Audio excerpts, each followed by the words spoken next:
Dr. Chibber for inviting me here. Thank you, Harsh. And I'd like to welcome all of you here this evening. Today happens to be the 11th of September, so I'd like to start by paying homage to all the people who died on this day and all the people who lost loved ones. We stand with them today in their memory.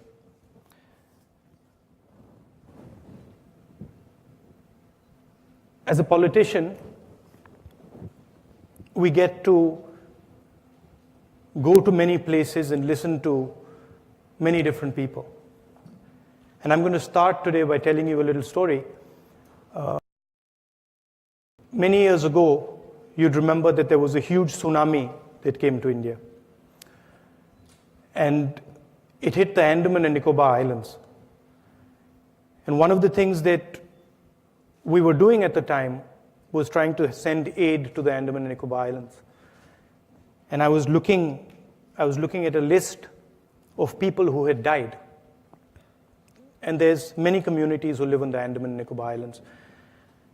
And I noticed in the list that there were absolutely no tribal people who had died. So I asked some of the people there, I said, listen, how has this happened? I said, there's many people who've died. There's lots of tribals living in Andaman and Nicobar, but I don't see a single tribal person who's died in this tsunami. What happened? So then one of the people there told me, they said, you know, Mr. Gandhi, when a tsunami comes, the sea goes out. And when the sea goes out, huge numbers of fish are left stranded.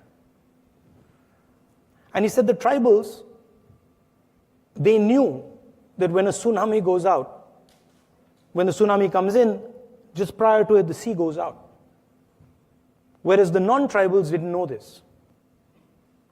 And when the tsunami came, the sea went out, all the non-tribals ran to get the fish. And all the tribals ran into the hills. And some of the tribals told the non-tribals that don't go there. You're going to get killed. But they didn't listen. They ran into the sea. And that's why no tribals died. And as a liberal today, that's exactly how I feel. Everybody knows that something has gone very wrong in the system. And the right-wing politicians are saying, go there and pick up the fish. And people are sort of looking at the simple answers. They're looking at the simple answers, but you're not going to get a result from the simple answers. And one of the reasons I've come here, and this is a tremendous institution, but this institution believes in a liberal ideology. It believes in discussion. It believes in listening to people. It believes in conversations. And you have a tremendous history, and I respect that history. As you, Mr. Chibber, said, my great-grandfather came here and gave a speech. So I'd like to thank you very much for inviting me here. I'm going to speak for about 15-20 minutes, and then we're going to have a conversation. You can ask me all the questions you'd like. India is a massive country. It is also one of the world's most complex countries. Every time you think you've understood India, she will reveal something new to you. In fact, I would venture to say, anyone who thinks he understands India is a fool. According to most Western academics and intelligence agencies in the middle of the last century, India was supposed to fail. We are 29 states, covering every religion in the world. We have 17 official languages and hundreds of different dialects. and a terrain that runs from the Himalayas all the way to the desert. Most of these experts didn't expect India to survive. They predicted it would fall apart, torn to pieces by its own diversity and contradictions. And yet somehow, as Indira Gandhi said when asked whether India leans left or right, India came out standing straight and tall. The idea of non-violence, or ahimsa, as we call it in India, is what has allowed this huge mass of people to rise up together. Uniting India's religions, castes, and languages would simply be impossible without it. It is this idea that Mahatma Gandhi fashioned into a powerful but beautiful political weapon. The common conception in the West is that people have ideas. You all say, I have an idea. But there's an alternative way of looking at the world. The counterintuitive notion that instead of people having ideas, that ideas have people. So instead of I have an idea has me. This notion is the basis of ahimsa, or non-violence, as taught by Gandhi.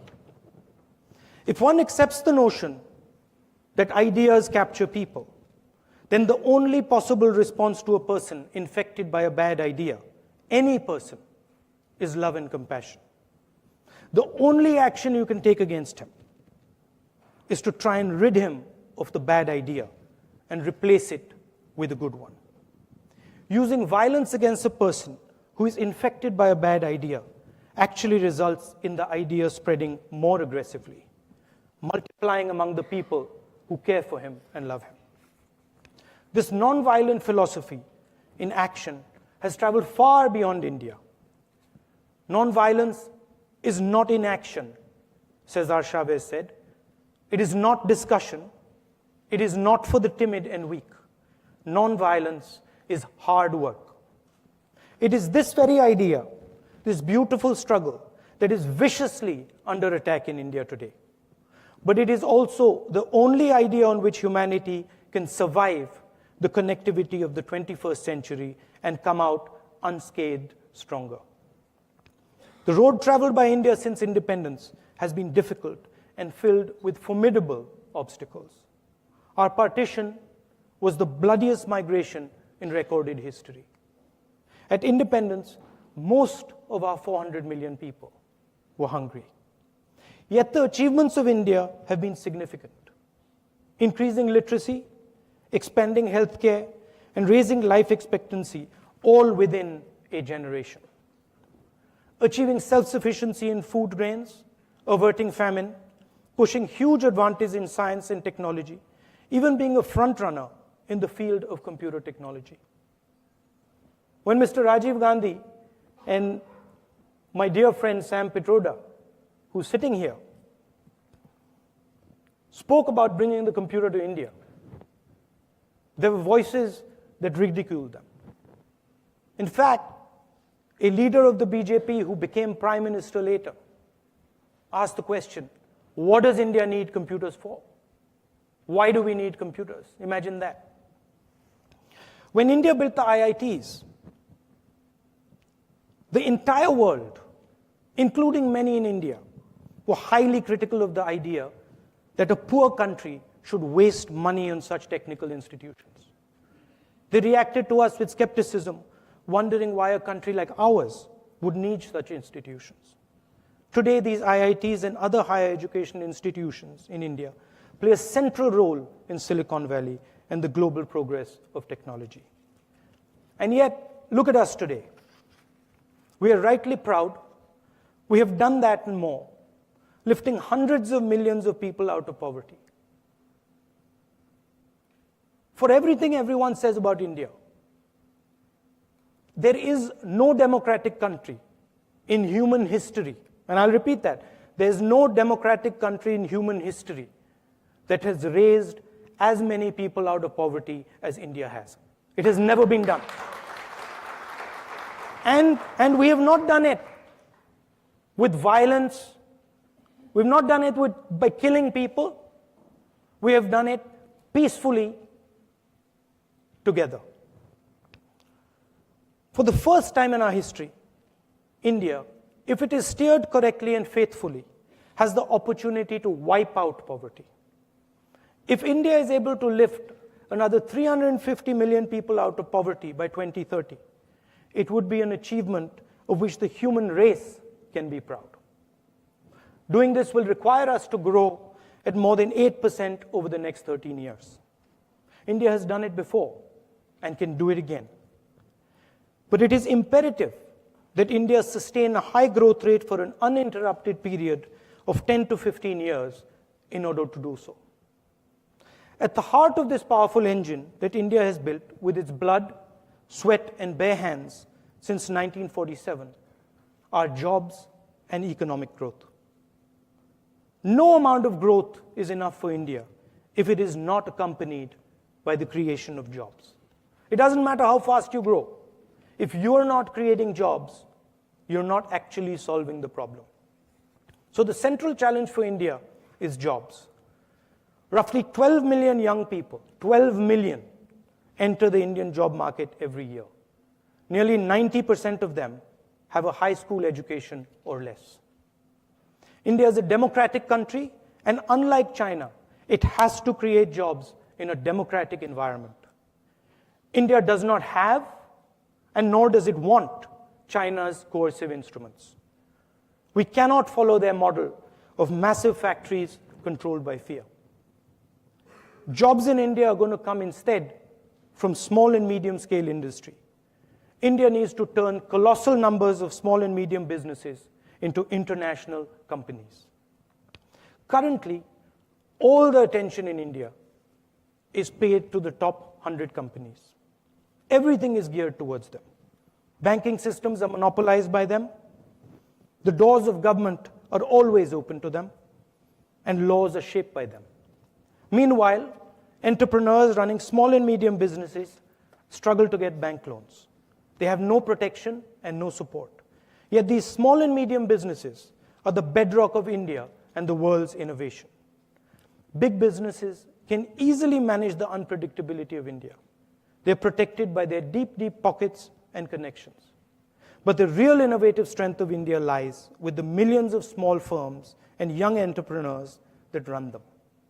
And they're relying on us to build the financial, communication, and political infrastructure that would allow them to turn their skills into global businesses. Healthcare in the 21st century is being revolutionized. Today, a doctor examines you, analyzes your data, and tells you what's wrong with you. All this is based on his memory. When he retires, that information is lost. Tomorrow, all the medical data is going to be digitized and accessible on computers. Two factors will determine competitiveness in healthcare. First, the type and volume of different medical processes and procedures that are taking place in a country. And second, the genetic diversity of your population. India's size will give it huge advantages. The sheer fact that India performs millions of cataract operations or heart surgeries a year, for example, means we are going to be the best at doing them. But much more important than scale will be India's rich genetic diversity. Thousands of years of cross-culturalism means that India has the world's most genetically diverse population. If medical processes are going to be based on DNA, then India's diversity is going to be a huge global asset. So if you're looking at medical processes in the 21st century, by far the best opportunities for groundbreaking research and innovation will be in India. It is imperative that we start thinking about these systems now, and while addressing the critical concerns of privacy and ownership before they arise. Done properly, this can transform India's healthcare system, and while at the same time, help the world beyond our borders. India has triggered a massive process of human transformation.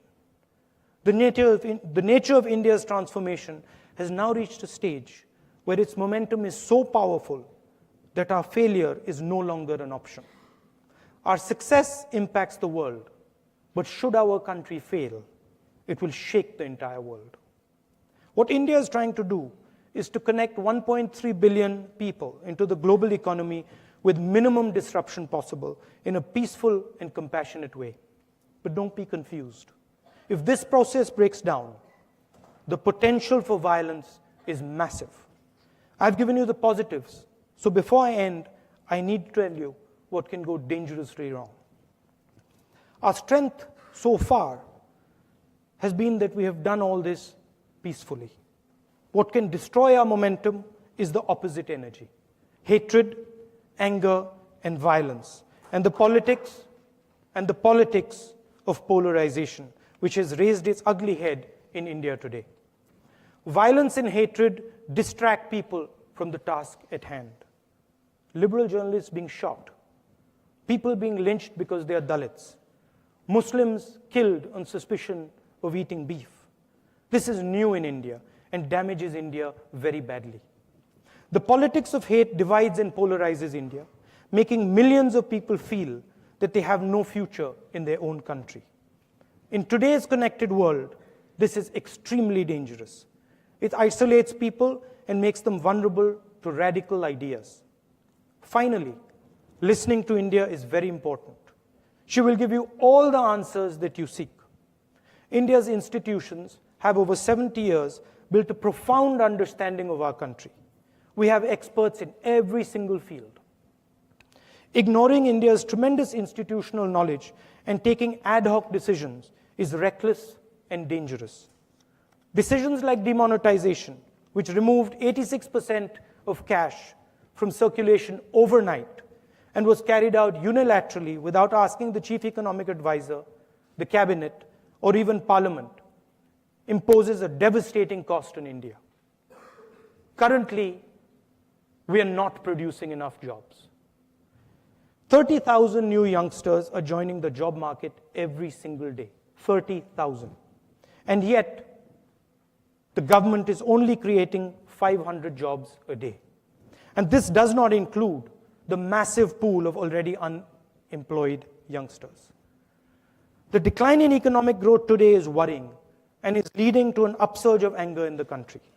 The government's economic policies, demonetization, and a hastily applied GST have caused tremendous damage. Millions of small businesses were simply wiped out as a result of demonetization. Farmers and manual laborers who use cash were hit extremely hard. Agriculture is in deep distress, and farmer suicides have skyrocketed across the country. Demonetization, a completely self-inflicted wound, caused approximately 2% loss in India's GDP. India cannot afford to grow and create jobs at the current rate. If we continue at the current rate, if India cannot give the millions of people entering the job market employment, anger will increase, and it has the potential to derail what has been built so far. That will be catastrophic for India and the world beyond it. Thank you.